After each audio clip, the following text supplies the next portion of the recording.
It was my daughter's second grade year when it became apparent that she was falling behind in school.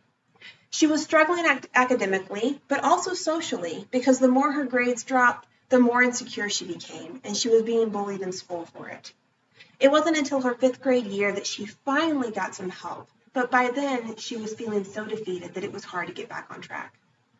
According to Tanya J. Peterson, who's a mental health educator and author, she states that children with learning disabilities are 31% more likely to be bullied than those without. So these children who are being denied resources to be successful are not only being held back academically, but damaged emotionally. According to the National Center for Learning Disabilities, in 2019, over 1 million children had to repeat a grade in the school year of 2014 and 15. But what's more alarming than that is that 76% of those students had learning disabilities that had not yet been identified. So to better assist these students, we're in need of more funding in order to give these kids more resources, and also some teachers that can advocate for their students and help them in their path of success. Today, we're going to talk about IEPs and what their purpose are, but also the difficulty in obtaining them to get more help for these students falling behind, and also the need for teachers to be a voice for those students, and the positive change that we could see if things change for our school districts. So IEPs, which are individualized educational programs, are contracts that are created to advocate for children that have learning disabilities. They focus on their problem areas, and then they're reassessed every 3 years to make sure that they're helping them the way that they should. In order to get an IEP, a parent has to put in a request for the school to evaluate their child, which they're then given 15 days to determine. Once that's done, the parent has 15 days to say yes or no if they agree with what's being offered. Once in agreement, the school then has 60 days to create this contract for the child. So you can imagine as a parent or guardian, it's very nerve-wracking to have to sit and wait to get the children the help that they need, leading to parents going outside of the school districts to pay out of pocket as we did for our own daughter, which even when we did that, it still took over 9 months for the school to have that paperwork and get her back on track with her IEP assistance. So,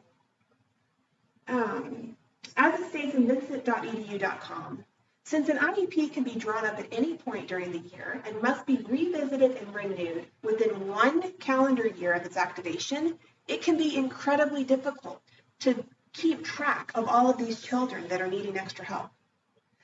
According to the flow chart right here, you can see that through all of these obstacles that you have to go through, it can be very easy through that time frame for a child to not be spoken for because they get lost in the system and they're not advocated for. So as you can see from the data, there's so many children that continue to struggle because their learning disabilities are not identified. This is where we need teachers to be able to advocate for our students outside of just the parents. These teachers are with these children 40 plus hours a week sometimes. And without them being able to identify the problems, these kids are going to suffer. So not only do we need these students to be able to be advocated for, but we need the school staff to be able to guide the parents and guardians to let them know the resources that their children can have. As Robert Crabtree, who's an attorney specializing in education and disability law, states that a well-trained advocate can provide invaluable assistance to parents that are trying to navigate their way through the complexities of the specialized education laws and procedures. So where do we go from here to help our students?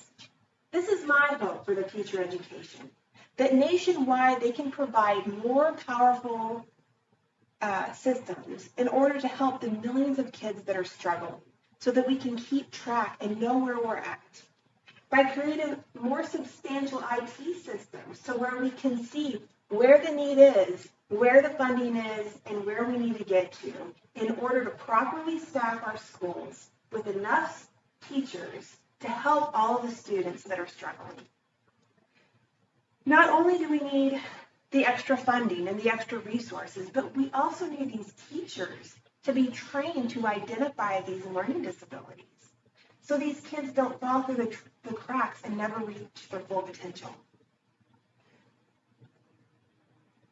So to help these millions of students and make a more reliable system so that they are not left behind, you can see that as we've discussed, we need the resources, we need to prevent these delays in the assistance, and we need to give teachers a voice for their students.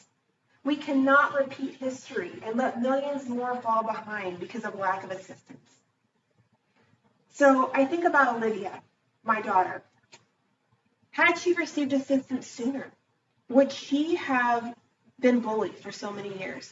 Would she have fallen so far behind, or would she hold her head higher? You never know. And my hope for her and the millions of other kids that have struggled and continue to struggle, that we can find a positive change and change these school systems for the better.